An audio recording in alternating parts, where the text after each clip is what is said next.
Assalamu alaikum students. Today our topic is motion of ball and ball system is simple harmonic motion. Okay, ये हमारे पास ball है, ये हमारे पास ball है और जो बॉल है वो इसके सेंटर में पड़ी हुई है। ये जो बॉल है ये इसके सेंटर में पड़ी हुई है। बॉल का जो वेट है वो डाउनवर्ड, ये जो बॉल है इसका जो वेट है वो डाउनवर्ड को करेगा, रिएक्ट करेगा, जो कि हमारे पास W = mg है। वेयर हम कह सकते हैं कि ये हमारी O पोजीशन है, मीन पोजीशन है। हम इसको अपनी मीन पोजीशन को O का नाम देते हैं। ये हमारी मीन पोजीशन है।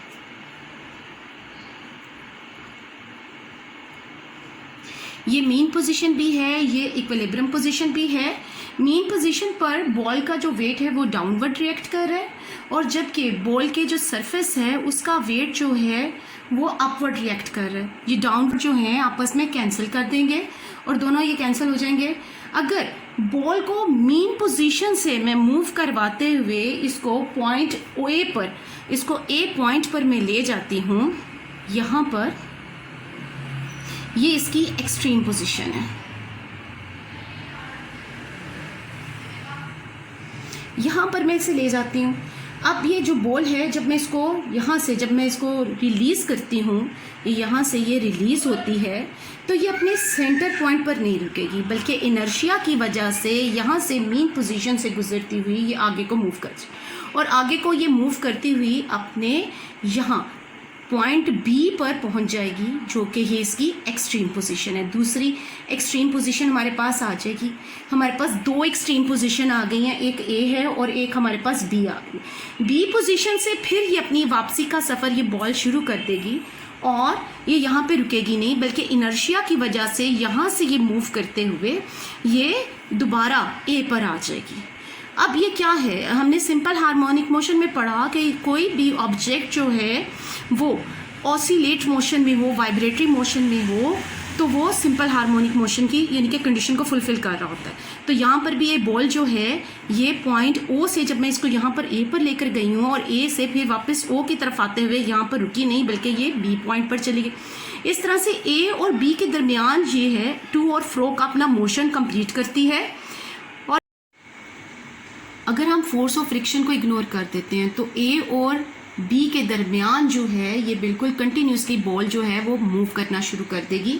और सिंपल हार्मोनिक मोशन में हमने पढ़ा था कि अगर कोई बॉल, कोई बॉडी सिंपल हार्मोनिक मोशन कर रही हो तो इसका जो मोशन है वो ऑसिलेट मोशन भी होता है। इस केस में भी बॉल जो है अपने दोनों एक्सट्रीम पोजीशन के दरमियान ऑसिलेट कर रही है। ये टू एंड फ्रो की कंडीशन को फुलफिल कर रही है, वाइब्रेट कर रही है। तो इस तरह से हमारे पास first condition of simple harmonic motion fulfil हो जाती है। चलिए अब हमारे पास सेकंड कंडीशन ये थी कि सिंपल हार्मोनिक मोशन में इनर्शिया मौजूद होता है, यानी कि ये A से O और फिर O से B की तरफ जब बॉल मूव करती है तो अपने मेन पोजीशन पर नहीं रुकती और ये इनर्शिया की वजह से बॉल जो है आगे की तरफ को मूव कर जाती है। अब हम इसमें ये देखेंगे कि इसमें जो एक्सेलरेशन है किस तरह से प्रोड्यूस हो रही है और इसकी डायरेक्शन किस तरफ है। जब कोई बॉडी A से O की तरफ मूव करती है तो इसकी वेलोसिटी होती है। A से O की तरफ को जब ये मूव करेगी यहाँ पर तो इसकी वेलोसिटी 0 है। जब ये हमारे पास वेलोसिटी मूव करना शुरू होगी अपनी मेन पोजीशन की तरफ तो इसकी डायरेक्शन, ये आहिस्ता आहिस्ता वेलोसिटी यहाँ पर इंक्रीज़ होना शुरू हो जाएगी। जब हमारे पास वेलोसिटी जो है इंक्रीज़ हो रही होगी तो उस वक्त एक्सेलरेशन जो है उसकी पोजीशन जो है बिल्कुल वो पॉजिटिव होगी एक्सेलरेशन और उसकी डायरेक्शन बिल्कुल वेलोसिटी की डायरेक्शन की साइड पर होगी और ये इसकी दोनों जो है मीन पोजीशन की तरफ को मूव करेंगे। इसी तरह से दोनों की डायरेक्शन जो मीन पोजीशन की तरफ है, जब ये मीन पोजीशन पर पहुंचते हैं तो इसकी जो वेलोसिटी है वो क्या हो जाती है, मैक्सिमम हो चुकी होती है। हमारे पास वेलोसिटी मैक्सिमम हो चुकी होगी। हम इसको कर देते हैं कि ये मैक्सिमम हो चुकी हुई है हमारे पास इस तरह से। और फिर जैसे ही बॉल मीन पोजीशन यानी O से B की तरफ को मूव करती है तो इसका वेट, बॉल का जो वेट है वो रिस्टोरिंग फोर्स का काम करेगा।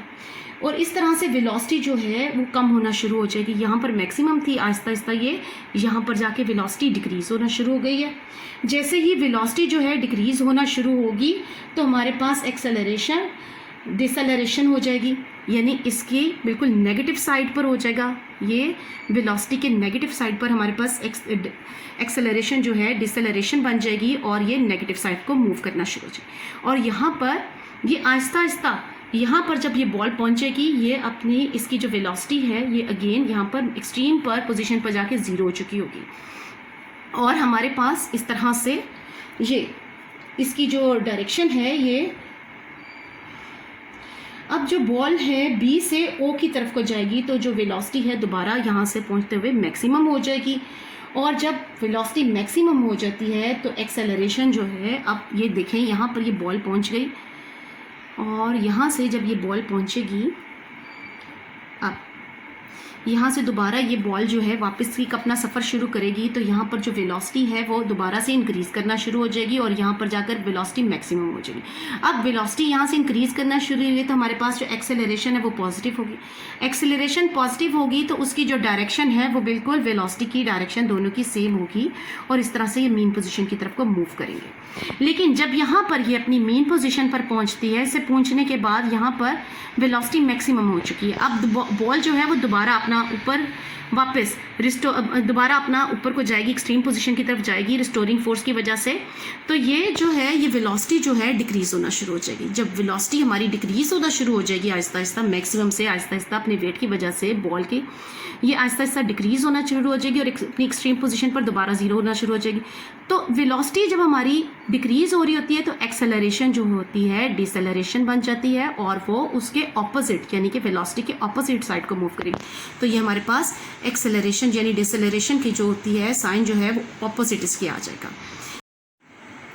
ओके स्टूडेंट्स, 4 के 4 केसेस में हमने देखा कि यहाँ पर जो है हमारे पास वेलोसिटी इंक्रीज़ हो रही थी तो हमारी एक्सेलरेशन जो थी वो भी इंक्रीज़ हो रही थी, एक्सेलरेशन पॉजिटिव होने की वजह से।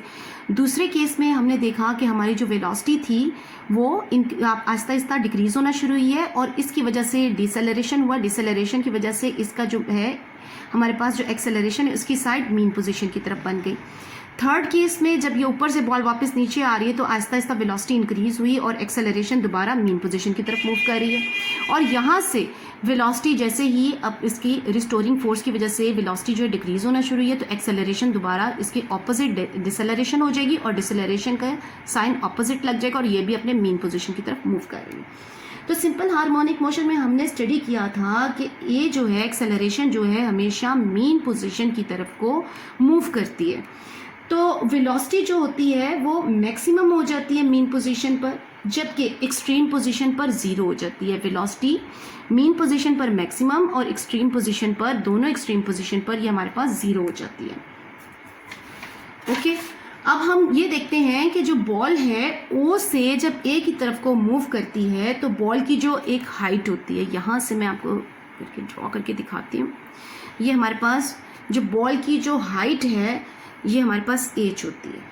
यहाँ पर जब आहिस्ता आहिस्ता यहाँ से यहाँ पर एज यहाँ पे ज़ीरो है, लेकिन आहिस्ता आहिस्ता बॉल की जो हाइट होती है वो इंक्रीज़ करती है तो हमारे पास यहाँ पोटेंशियल एनर्जी जो होती है mgh जो है वो मैक्सिमम हो जाएगी, जबकि किनेटिक एनर्जी हमारे पास ज़ीरो हो जाती है। किनेटिक एनर्जी इसलिए ज़ीरो हो जाती है, किनेटिक एनर्जी का फॉर्मूला है ½ mv²। अगर हमारे पास v जो है वेलोसिटी जो है एक्सट्रीम पर ज़ीरो हो जाती है, किसी की भी वेलोसिटी जब ज़ीरो हो तो ऑटोमेटिकली किनेटिक एनर्जी क्या हो जाएगी, वो भी ज़ीरो हो जाएगी हमारे पास। अब हम देखते हैं कि पोटेंशियल एनर्जी यहाँ पर मैक्सिमम, क्योंकि एज की हाइट बढ़ती चली जाती है, एज की हाइट यहाँ पर बढ़ती चली जाएगी तो हमारे पास यहाँ पर ये पोटेंशियल एनर्जी मैक्सिमम हो जाएगी। लेकिन जैसे जैसे हम नीचे लेकर आएंगे तो आहिस्ता आहिस्ता हमारे पास एज की वैल्यू ज़ीरो हो जाएगी। तो मीन पोजीशन पर आकर पोटेंशियल एनर्जी जो है हमारे पास वो ज़ीरो हो जाएगी, क्योंकि पोटेंशियल एनर्जी का mgh फॉर्मूला है। तो जैसे ही एज की वैल्यू ज़ीरो पुट करते हैं तो ऑटोमेटिकली पोटेंशियल एनर्जी हमारे पास मीन पॉइंट पर पहुंच के यहाँ पर ज़ीरो हो जाएगी। यहाँ पर मीन पॉइंट के ऊपर हमारे पास किनेटिक एनर्जी जो है वो मैक्सिमम हो जाती है, क्योंकि यहाँ पर वेलोसिटी जो होती है मैक्सिमम होती है।